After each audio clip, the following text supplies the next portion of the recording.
जायज़ है तो जायज़ है, क्योंकि कुरान में आयत आई है,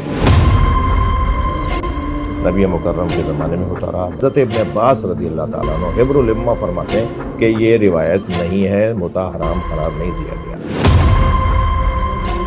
मुअज़्ज़ज़ सामईन, क्या वाक़ई कुरान करीम में मुता की इजाज़त दी गई है? और क्या वाक़ई अब्दुल्ला बिन अब्बास रज़ियल्लाहु ताला अन्हुमा अपनी वफ़ात तक मुता को जायज़ समझते थे? आइए इन तमाम सवालात के इल्मी और तहक़ीक़ी जवाबात पेश करते हैं। मुअज़्ज़ज़ सामईन, हाल ही में इरशाद भट्टी ने शहनशाह नक़वी से एक पॉडकास्ट की, जिसमें शिया हज़रात के हवाले से बहुत सारे सवालात किए गए। उन्हीं में से एक सवाल ये था कि क्या मुता जायज़ है? तो शहनशाह नक़वी ने जवाब दिया, हाँ मुता जायज़ है, इसलिए कि कुरान करीम में मुता की जवाज़ पर आयत आई है और अब्दुल्ला बिन अब्बास रज़ियल्लाहु ताला अन्हुमा मुता को जायज़ समझते थे और यही उनका नज़रिया और मौक़िफ़ अपनी वफ़ात तक था।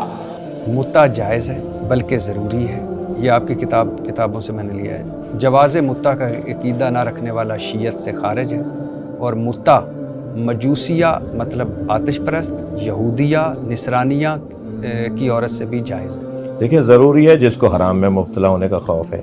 जायज़ है तो जायज़ है, क्योंकि कुरान में आयत आई है, नबी मुकर्रम के ज़माने में होता रहा। बाज़ सहाबा की औलादें मुता की औलादें थीं, लिहाजा ये तो जायज़ है, सहाबा कराम ने किया। लेकिन बाद में ये हराम हो गया ये कहते हैं, मगर हम नहीं मानते, क्योंकि हज़रत इब्न अब्बास रज़ी अल्लाह ताला अन्हु हिब्रुल उम्मा फरमाते हैं कि ये रिवायत नहीं है, मुता हराम करार नहीं दिया गया। मुता आखिर तक हमेशा नबी मुकर्रम ने, खुलफ़ाए सलासा ने, मौला अली ने, किसी ने मुता को हराम करार नहीं दिया। ये इब्न अब्बास का फरमाना है, हज़रत इब्न अब्बास रज़ी अल्लाह ताला।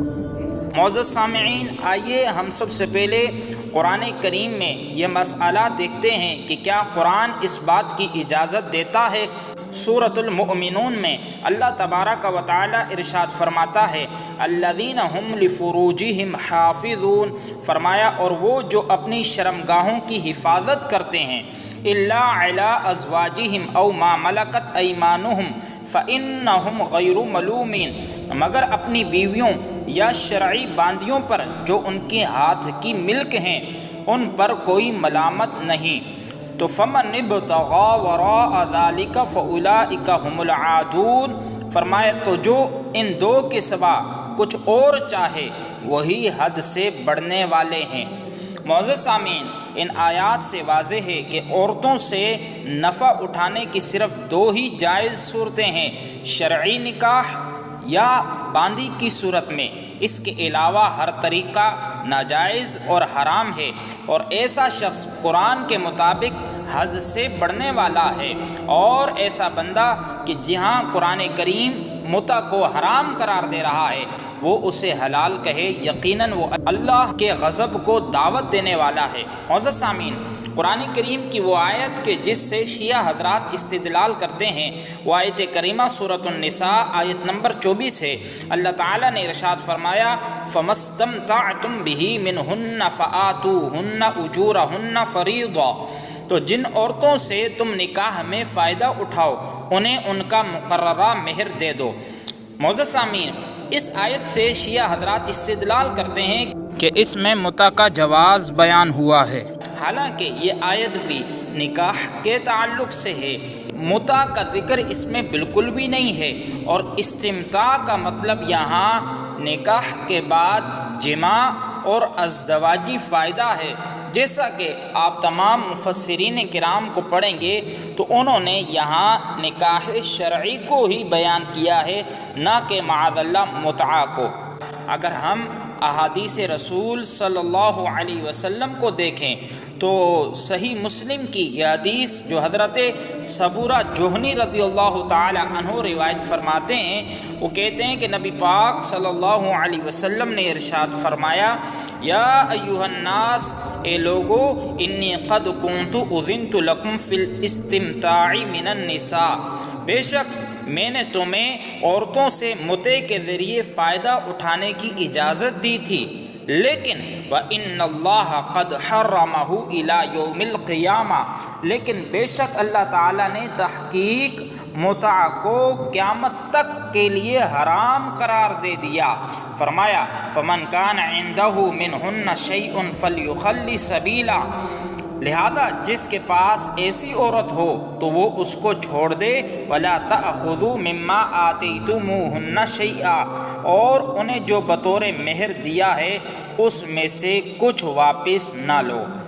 معزز سامعین، اس حدیث پاک میں واضح اور صریح طور پر متع کے سابقہ جواز کو منسوخ کر کے اس کی حرمت کو قیامت تک کے لیے بیان کر دیا کہ ارشاد فرمایا وَإِنَّ اللَّهَ قَدْ حَرَّمَهُ إِلَى يَوْمِ الْقِيَامَةِ، بے شک اللہ تعالیٰ نے متع کو قیامت تک کے لیے حرام قرار دے دیا ہے۔ معزز سامعین، دوسری حدیث پاک جو بخاری شریف میں، صحیح مسلم شریف میں اور دیگر احادیث کی کتب میں آئی ہے، وہ حدیث پاک حضرت مولا علی رضی اللہ تعالی عنہ سے ہے کہ مولا علی رضی اللہ تعالی عنہ نے حضرت ابن عباس سے ارشاد فرمایا ان النبی صلی اللہ علیہ وسلم نہا عن المتعۃ وعن لحوم الحمر الاہلیۃ زمن خیبر، کہ تحقیق مولا علی رضی اللہ تعالی عنہ نے حضرت ابن عباس رضی اللہ تعالی عنہ سے ارشاد فرمایا کہ بے شک نبی پاک صلی اللہ علیہ وسلم نے متع سے منع فرما دیا اور گھریلو گدے کے گوشت سے منع فرمایا۔ کب؟ فرمایا زمانہ خیبرہ، خیبر کے زمانے میں آپ نے ان دونوں چیزوں سے منع فرما دیا تھا۔ تو معزز سامعین، اس حدیث پاک سے بھی واضح طور پر متع کی حرمت ثابت ہوتی ہے، اور اسی کے ساتھ جامع الترمذی میں امام ترمذی نے متع کی حرمت پر کئی احادیث طیبات نقل کی، اور اس کے بعد اس شبے کا بھی رد کر دیا جو شہنشاہ نقوی نے پیش کیا اور دیگر شیعہ حضرات کے شبہ ڈالتے ہیں کہ ابن عباس رضی اللہ تعالی عنہما نے متع کو جائز قرار دیا تھا، اور یہ عمل ان کا وفات تک برقرار تھا کہ وہ متع کو جائز سمجھتے تھے۔ تو امام ترمذی علیہ رحمہ نے جامع الترمذی میں ارشاد فرمایا وَإِنَّمَا رُوِيَ عَنِ ابْنِ عَبَّاسٍ شَيْءٌ مِّنَ الرُّخْصَةِ فِي الْمُتْعَةِ، فرمائے ابن عباس رضی اللہ تعالی عنہما سے متع کی کچھ رخصت نقل کی گئی، لیکن ثم رجع عن قوله حيث اخبر عن النبی صلی اللہ علیہ وسلم، فرمایا لیکن جب انہیں رسول اللہ صلی اللہ علیہ وسلم کا فرمان پہنچا تو اپنی بات سے رجوع کر گئے۔ تو لہذا ابن عباس رضی اللہ تعالی عنہما نے اپنے موقف سے واضح طور پر رجوع کر لیا تھا، جیسا کہ جامع الترمذی میں بیان ہوا اور دیگر بھی احادیث کی کتب میں یہ بات وارد ہوئی کہ ابن عباس نے اپنے موقف سے رجوع کیا۔ معزز سامعین، یہ تو تھی اہل سنت و جماعت کی کتب کہ جن میں متع کی واضح طور پر حرمت ثابت ہے، نبی پاک کی احادیث وارد ہوئی ہیں۔ اسی کے ساتھ اگر ہم شیعہ حضرات کی کتب کو دیکھیں تو شیعہ کی ایک معتبر کتاب الاستبصار میں جلد نمبر 3 صفحہ نمبر 202 پر مولا علی رضی اللہ تعالی عنہ کی وہی روایت جو میں نے آپ کے سامنے پیش کی کہ مولا علی نے فرمایا رسول اللہ صلی اللہ علیہ وسلم نے گھریلو گدے کے گوشت کو اور متع کو حرام قرار دے دیا تھا۔ یہ حدیث پاک شیعہ کی معتبر کتاب الاستبصار اور اسی کے ساتھ التہذیب جلد نمبر 7 صفحہ نمبر 226 پر بھی نقل کی گئی ہے۔ لہذا اگر ہم شیعہ حضرات کی احادیث کی کتب کو دیکھیں، اہل سنت حضرات کی کتب کو دیکھیں، دونوں میں متع کی حرمت پر کئی احادیث وارد ہیں، لیکن اس کے باوجود اپنی منمانی اور اپنی خواہش پرستی کے لیے متع کو جائز کہنا اور لوگوں کو متع کی دعوت دینا یقیناً یہ قرآن و سنت سے بغاوت ہے۔ اللہ عز و جل سے دعا ہے کہ ہمیں قرآن و سنت پر عمل کرنے کی توفیق عطا فرمائے۔